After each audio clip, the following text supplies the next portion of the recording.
High-grade Gundam Age-FX Burst.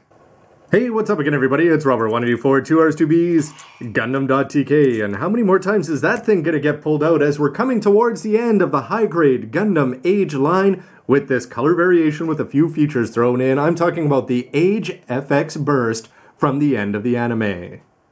Happy New Year, January 2013 release. 1,800 Japanese yen, 200 more than the regular. Some spectacular all-blue cover art there that goes on to the side as well. And you can see that the name here is just going to be the Age-FX Burst, and then it's got Age-FX there in brackets. It doesn't say FX Burst specifically. And then it's got the same name down there in Japanese, and number 32 in the high-grade age line, just a couple more to go.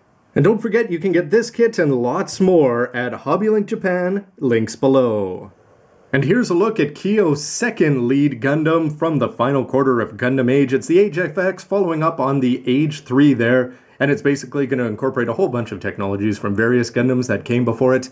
This kit here is going to sell for 1,600 yen, and of course it's going to have some green sea funnels all around all over the place. And a lot of these colors here, like the yellows, they are all going to get changed, and let's see how it works with the newer kit. But in the meantime, don't forget that if you do want to see full ridiculous, I picked up 3 versions here of the regular HG Age-FX. This is, of course, before they announced that they were going to be making the proper version. Ended up painting this up with some fluorescent blue paint over the white, so it is going to flash under UV light there. The big difference here is that you're going to be having green weapons all around unless you want to paint those up in blue as well. Whereas this proper FX Burst from Bandai is actually going to have the blue in a very interesting form, and you don't have to go out and buy multiple copies if you want to get more long versions there of the sea funnels. Always fun taking a look around the box for HGH kits is you're going to see the plates laid out there nice and clearly before you even pick it up, so you don't have to ask the owners to open up the box or anything. If you're in a shop there, and you can see that it's going to have a couple colors there, blue and purple it looks like on the A plate, some very gray it looks like there, and lots of clear blue weapons and accessories to go blasting around all over the place. And you can just see here that the shape of the sea funnels here, if you even want to call them that, are actually going to be different. They're actually looking a little bit triangular there at the end, which is really going to be cool. And whereas there were a whole bunch of empty holes on the regular Age-FX that you could fill up by buying multiple versions, it looks like this one is going to have every one of them actually properly stocked. You are still going to get all the regular features like the core fighter, detach that, and the sea funnel, 6 large and 8 small down there. You've also got the regular rifle there, and you can add it on and turn it into the big bazooka. But he's going to look like a lot of fun here with just those blue parts blasting out all over the place. As he bursts, you can see that he's got some green there in his chest. We'll have to see how that's going to work out. You are going to be getting a custom action base there, and it's going to have you're able to stow the extra manipulators down there. And so you can get him nicely up in the air there, just looking menacing, whether he's in an attack pose or not. To the other side, where you get to see some shots from the anime where he really was nothing but blue and white in very nice combinations there. There's some good screen caps. And then you're going to have some CG here as he just blasts through absolutely everybody. And there he is. You are going to get all those extra blue parts there to blast out all over the place. Bazooka in hand, but you've also got that nice clear ring attachment there that they didn't bother to show off on the other side. It was a big selling feature for the regular one here. But you can have all the sea funnels in place and everything jutting out of his body. It's a very nice looking touch and something that's definitely going to appeal to people if you pick this up on retail shelves and get curious. Inside the box we go, where you're going to be getting, sure enough, purple, blue, and purple. So all the yellow is gone. Some seals over there to take care of the sea funnels, that's pretty normal. But this is why you're paying the extra 200 yen for these extra blue parts there. You are also going to be getting this nice clear part there. So 3 plates of clear parts, just incredible. Here you can see the regular sea funnels there. You can add some decals on them, polycaps underneath. And even the rifle is not going to be done up in gray. It's going to be done up in a nice dark purple there. And the white on the body that normally would signify this as a good guy lead Gundam. Yes, GPO2A and Destiny, I'm talking to you. You can see that it's going to be a very toned down purple there. And even the action base and all the accessories are going to be done up in purple as well to go along with Kyo piloting there on the cover of the manual. Here's the A-plate and no change in title up there. It's just going to say regular Age-FX. But you can see where we're going to have all the color swaps here, as you're going to have this regular blue that's going to go and make up the bulk of the body, as we're all used to. These parts down here were purple, and that made up the commander's antenna on the back of the head and the little jewel, but all of this yellow now has become a very similar blue. I'd say that this is the same as this one, but everything that was gray up here from the manipulators and everything else is going to become a much darker blue-purple. All the white parts here from the B plate have now been replaced with a very nice light purple. The C-plate used to be gray, and this would have made up the inner frame, and you can see the extras like the base on here, but it just seems like overall it's a very glossy plastic, and with the gray you're not going to get this kind of sheen on here, but whatever kind of blue plastic they injected here, everything is definitely going to make it pop FX Burst style. And that's going to extend as we skip to the F-plate here, as these things used to be all gray there in terms of the big rifle and the bazooka, and now it's again going to be in this nice glossy blue.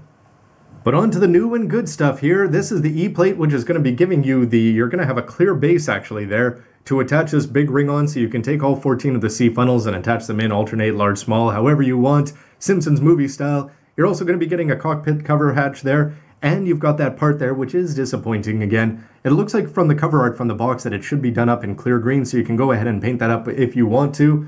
But here's a pleasant surprise, because some people complain that you've got a lead Gundam here and you don't even bother to include some pink beam sabers there for the regular one. Well, it is going to be remedied here in terms of including the plastic, although it's going to be the color is going to make some people happy, because it's now up to you. Paint these up in green, pink, blue, or just leave them clear, whatever you want. As you can see that Bandai added this on as part of the extra 200 yen. The Age-FX was definitely notable by itself just for having all of these clear parts here. Here you can see the 6 large and the 8 small C funnels. These, remember, you're actually going to fill in with proper purple plastic, and these ones, if you want to add on the colors, you're going to have to do that with the seals that are included. But ultimately, it's the G-plate here that this is why anybody who's going to be picking this up would be, besides the color swapping up there. This is actually labeled FX Burst up there, as you get a brand new G-plate, and it is going to have some differences. Instead of 6 and 8, you are going to have 6 large, but it looks like you're going to have 2 extra large down there. Those will probably go attached into the backpack, and instead of just having 8 small ones there, you're going to have 12 here. Lots of fantastic, angry bursts of energy blasting out of the FX's body all over the place. The decals are labeled custom here for the FX Burst, and if you don't like the clear parts, as you saw for the age symbol that goes on the chest, well, you do have green seals here that you can go ahead and take care of that. And this is where you're going to take these and attach them onto the small C funnels and to the large, but remember, you've got plastic on the other side. To the manual now, where I think it's going to be the painting guide that's going to be the most interesting feature here. Some more shots of Kyo turning all blue along with his Gundam. 5 pages here, somewhat surprising for a non-transforming Gundam. But you can see the armaments there with that age symbol up at the top. He always just looks good as you get to see the purple and the various shades of blue. There you can see Sid, not just from the anime or from the manga, but actually showed up in the end of the anime. And we can see down there the Vegan gear and Zayla Gins. Yes, it's a little bit sad how unremarkable these villains have stood up over the last 3 months after the show went off the air. More pictures that we've already seen with the features and the nice funnels. The insides here, besides the fact that they've got these new plates listed here, you're going to have to pay extra money if you lose that big clear ring, E4 down there, 100 yen. But otherwise, you put together the base, the arms, the lower body. Combine the lower and upper parts there of the body, and you can see finally this is the clear beam saber, so we've got some differences here for the manual. Put together the big guns, and then you're going to have a whole half page dedicated over here to the burst as it gets completed there. It looks like they're not even going to tell you how to put the C funnels into the body, so you'd have to go back and check out your regular manual if you wanted to go see that. But all the focus obviously is just getting the C funnels there just for decoration on the back with that with the ring, and all of these ones being attached on. Sure enough, the large ones go in the back. And it's great that they are going to be filling it in all of the places that they can be attached. Final page now with some more. The Zamdrag and Zanard. It would have been cool if they actually had made an HG model of this bad guy general there. Some cool shots again, and it's going to go down here to show off Kyo's previous versions of the H3. They don't really talk about the regular Age-FX anywhere. And there it is, the color guide, as they've got light blue for the first one, blue 1, blue 2, blue 3, and dark blue down there to make this all up. If you want to go mix them up yourselves, more power to you, but otherwise Bandai seems to do a very nice job when they injected the plastic into this one, unlike something like the HGUC Rosen Zulu. Lots of fun unboxing this kit just to see all the changes or lack thereof, but so far the colors all look spectacular. And this whole extra plate, plus the fact they throw in the beam sabers, a pleasant surprise. But can't wait to put it all together and see how those myriad shades of blue are all going to go together. And of course, we'll see how it looks under some black light. Anyway, everybody, love to hear from you. What do you think about the regular Age-FX and this FX Burst version? And stick around to see it all put together. As always, everybody, thanks for watching. See you next time. You know, the more I look at it, the more those green ones really don't suit you. Well, maybe you can borrow some of the blue ones on occasion.